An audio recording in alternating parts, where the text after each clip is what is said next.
इस पॉडकास्ट के माध्यम से सुनाई गई कहानियां अनुभवों की वास्तविकता का दावा नहीं करती हैं। पॉडकास्ट का उद्देश्य किसी भी प्रकार का अंधविश्वास फैलाना या अंधविश्वास को बढ़ाना नहीं है। किसी भी धर्म या संप्रदाय को ठेस पहुंचाना नहीं है। कहानियों का उद्देश्य केवल और केवल मनोरंजन है।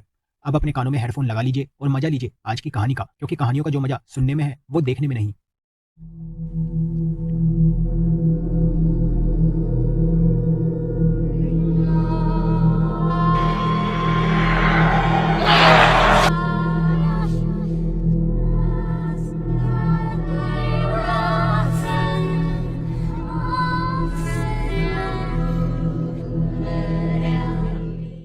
कभी कभी बुरे इंसान अच्छे इंसानों के साथ कुछ ऐसा कर देते हैं जिसके बाद उन अच्छे इंसानों में भी बुरे इंसानों के लिए बदले की भावना आ जाती है। और ये बदले की भावना कभी कभी उनकी मौत के बाद भी नहीं जा पाती। आज जो कहानी मैं आपको बताने जा रहा हूँ वो ऐसी ही एक बदले की कहानी है। मेरा नाम अर्जुन है, अर्जुन मिश्रा। और आज जिस घटना के बारे में मैं आपको बताने जा रहा हूँ वो मेरे साथ मेरे बचपन में घटित हुई थी। जिस समय ये घटना घटित हुई उस समय मेरी उम्र कोई 8 साल थी। मेरे पिता और माता दोनों ही दिल्ली में ही नौकरी करते थे और मेरे दादा दादी गांव में ही अपने पुश्तैनी मकान में रहते थे। मेरे पिताजी ने दादा दादी से कई बार कहा था कि वो भी दिल्ली आकर हमारे साथ रहें, पर दोनों ने ही मना कर दिया था। उस समय मेरी गर्मी की छुट्टियां चल रही थी। मेरे पेरेंट्स को अपनी अपनी नौकरी की वजह से समय मिल नहीं पाता था, तो इसलिए वो मुझे छुट्टियों में गांव में दादा दादी के पास छोड़ा जाते थे। दादा और दादी जी भी मुझे बेहद प्यार करते थे। यहाँ गांव में मेरे कुछ दोस्त भी बन गए थे। वैसे तो मुझे गांव में रहना बहुत ज़्यादा अच्छा लगता था, पर दादाजी और दादी जी दोनों मुझे हमारे घर से थोड़ी दूर पर जो खंडहर सा मकान था उसके आसपास जाने से भी मना करते थे। एक बार खेलते खेलते मैं और मेरे दोस्त उस मकान के पास पहुंच गए थे। तब मेरे दोस्त रिंकू की माताजी ने हमें वहां खेलता देख लिया था। वो हम दोनों को लेकर मेरे दादाजी के पास ले आई और दादाजी ने बहुत ज़्यादा डांटा हम सबको। रिंकू की माताजी ने तो उसको वहीं बहुत ज़्यादा पीट दिया था। मैं समझ नहीं पाता था कि ये बड़े लोग उस खंडर के पास जाने से हमें मना क्यों करते हैं। ऐसा भी क्या है जो वहाँ जाने नहीं दिया जाता। मेरी छुट्टियाँ लगभग ख़त्म ही होने वाली थी। एक दिन मैं घर के बाहर ही अकेला फुटबॉल से खेल रहा था। खेलते खेलते फुटबॉल थोड़ी दूर चली गई। जब मैं उसको लेने गया तो वो अपने आप ही आगे बढ़ गई। अब तो जब भी मैं उसके पास जाता वो आगे बढ़ जाती। ऐसा लग रहा था जैसे कोई उसको लात मारकर आगे बढ़ा रहा हो। उस फुटबॉल का पीछा करते करते कब मैं उस खंडहर के पास आ गया मुझे पता ही नहीं चला। वो फुटबॉल भी खंडहर के पास आकर रुक गई थी। मैं जैसे ही उस फुटबॉल को उठाने के लिए नीचे झुका, मैंने देखा किसी के काले पैर उस फुटबॉल के पास थे। मैं झट से पीछे हट गया और सर ऊपर किया तो देखा एक अजीब सा आदमी फुटबॉल के पास खड़ा था। उसके बाल अस्त व्यस्त थे और वो मुस्करा रहा था। उसके दांत काले थे, आंखें बड़ी बड़ी थी और गले पर ऐसा निशान था जैसे किसी रस्सी से बांधा गया हो।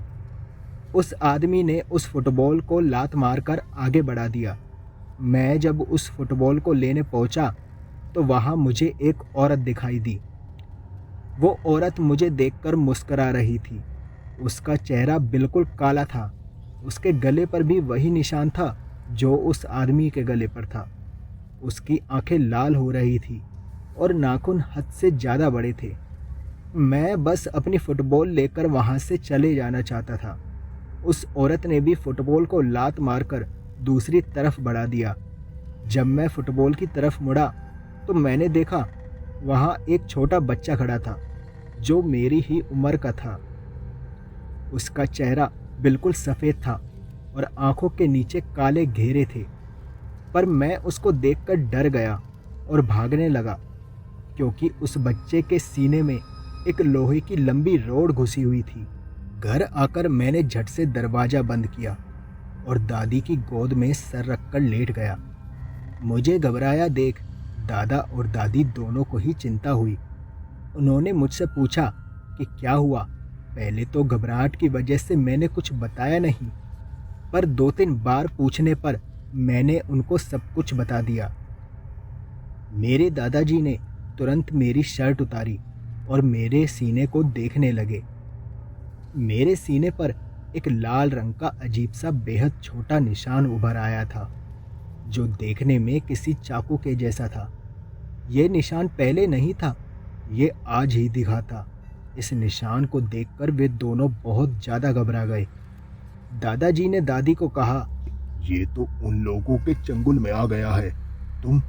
तुम तुरंत इसके सीने पर भभूति और गंगा जल लगाओ। दादी ने ऐसा ही किया और इसके बाद मुझे दोनों ने हमारे घर के पूजा घर में ही बंद कर दिया।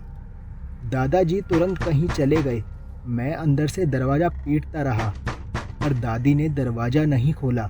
अंदर मुझे जाने क्या हो रहा था। ऐसा लग रहा था जैसे मेरे शरीर के अंदर जलन हो रही हो। मुझे बेहद प्यास भी लग रही थी। दादाजी लगभग 2 घंटे के बाद आए। तब उन्होंने दरवाज़ा खोला। जब मैं बाहर आया तो मैंने देखा उनके साथ कोई साधु भी है। दादाजी ने मेरे सीने का वो निशान उस साधु को दिखाया। वो निशान जरा सा आकार में बढ़ गया था। मैं दादाजी से हाथ छुड़ाकर सीधा रसोई की तरफ गया और फ्रिज में से बोतल निकालकर पानी पीने लगा। तकरीबन 3 बोतल मैं पानी एक साथ पी गया था। यह देखकर दादा दादी हैरान थे। वो साधु कहने लगा, अभी तो शुरुआत है, अभी तो इसकी प्यास हद से ज़्यादा बढ़ेगी। हमारे पास बस सुबह तक का वक्त है।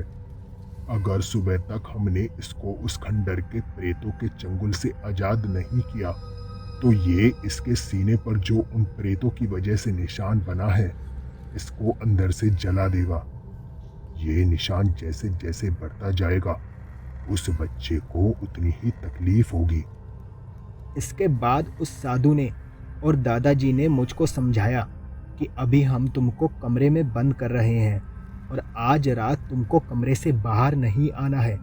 चाहे जो हो या कोई भी बुलाए, कमरे से बाहर नहीं आना। इसके बाद उन्होंने मुझे एक कमरे में बंद कर दिया और एक दिए में कुछ भभूत उस कमरे के दरवाजे के पास कमरे के अंदर ही रख दी। उस साधु ने मुझको समझाया कि अगर इस भभूत का रंग लाल हो जाए तो समझ जाना कि खतरा है और बाहर मत आना। इसके बाद उस साधु ने गंगाजल और भभूत मेरे उसी निशान पर लगाई, जिससे मुझे बहुत ज़्यादा जलन होने लगी और मैं तड़पने लगा। ये देख दादी रोने ही लग गई थी, पर दादाजी उनको बाहर ले गए। इसके बाद सब कमरे से बाहर आ गए और मुझे कमरे में बंद कर दिया। थोड़ी देर बाद मुझे उस जलन से आराम मिल गया। बाहर घर के हॉल में वो साधु एक हवन करने लग गया। रात होते होते मुझे अजीब अजीब सी आवाज़ें आने लगी, जैसे कोई औरत बहुत दर्द में चीख रही हो। कभी किसी बच्चे के हंसने की आवाज़ आती तो कभी किसी के रोने की। इन आवाज़ों को मैं सहन नहीं कर पा रहा था। तभी बाहर से एक आवाज़ आई। वो आवाज़ किसकी थी मुझे पता नहीं, पर वो आवाज़ मेरा नाम लेकर मुझे पुकार रही थी। थोड़ी देर के बाद वो आवाज़ आना बंद हो गई। मैं अपने दादाजी की हर बात मानता था, इसलिए मैं बाहर नहीं गया। पर तभी मेरे दादाजी की आवाज़ आने लगी, अर्जुन, अर्जुन बेटे बाहर आओ। अरे अब सब ठीक है, तुम बाहर आ सकते हो। बाहर आओ, हम सब घर के बाहर ही खड़े हैं। अर्जुन, अर्जुन जल्दी आओ। दादाजी की आवाज़ सुनकर मेरा मन बाहर जाने के लिए हुआ और मैं जैसे ही बाहर जाने के लिए आगे बढ़ा ही था, तभी मेरी नज़र दरवाजे के पास रखी उस भभूत की ओर पड़ी। उसका रंग एकदम से लाल हो चुका था। मुझे उस साधु की बात याद आई। मैं समझ गया कि बाहर खतरा है। मैं वापस अपने बेड पर चला गया। कुछ देर बाद सब शांत हो गया था। उस रात उस घर में कोई नहीं सोया था। सुबह हो गई थी और दरवाजे पर दस्तक हुई। इस बार दादाजी मुझे दरवाज़ा खोलने को कह रहे थे। मैंने फिर दरवाजे के पास रखी भभूत को देखा उसका रंग इस बार सफ़ेद ही था। तो मैंने दरवाज़ा खोल दिया। उस साधु महाराज ने अंदर आते ही एक तांबे का लोटा मेरे आगे कर दिया और उसके अंदर रखे अभिमंत्रित जल को पीने को कहा। मैंने वो जल पी लिया। मेरे सीने का वो निशान गायब हो चुका था। उस दिन मेरे माता पिता भी शहर से गांव आ गए थे। तब दादाजी ने उनको सारी बात बताई और बताया कि कैसे मेरी जान बची। उन्होंने बताया कि कुछ साल पहले उस खंडहर में एक 8 साल का बच्चा और उसके माँ बाप रहते थे। एक बार वो बच्चा घर के बाहर ही खेल रहा था कि तभी गांव के सरपंच का बेटा अपनी कार से उस घर के आगे से गुजरा। सरपंच के बेटे ने काफ़ी शराब पी रखी थी, इसलिए उसको होश नहीं था। अचानक से ही वो बच्चा उस कार के आगे आ गया। उस बच्चे को बचाने के चक्कर में सरपंच के लड़के ने कार को अचानक से मोड़ा, जिससे कार पेड़ से टकरा गई थी। सरपंच का बेटा कार से जैसे तैसे बाहर आया।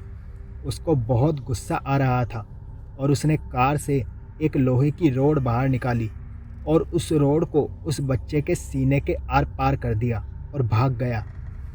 उस बच्चे के माता पिता ने इसकी रिपोर्ट पुलिस में भी लिखवानी चाहिए, पर वो माँ बाप बहुत गरीब थे और सरपंच बहुत अमीर था। उसके रुतबे की वजह से उनकी रिपोर्ट भी नहीं लिखी गई थी। परेशान माँ बाप की मदद किसी ने नहीं की तो उन्होंने घर में ही फांसी लगा ली थी। इसके बाद से तो उस घर के आसपास कोई भी जाता तो उसके सीने पर एक छोटा सा चाकू का निशान उभर आता और एक दिन में ही उसकी मौत हो जाती, क्योंकि वो तीनों जनों की आत्माएं जो प्रेत बन चुकी थी वो पूरे गांव से बदला लेना चाहती थी, क्योंकि किसी ने भी उनकी मदद न्याय दिलवाने के लिए नहीं की थी। तो सभी उस घर से दूर रहते थे, पर मैं गलती से उस घर तक पहुंच गया था। पर साधु महाराज ने मुझे बचा लिया था।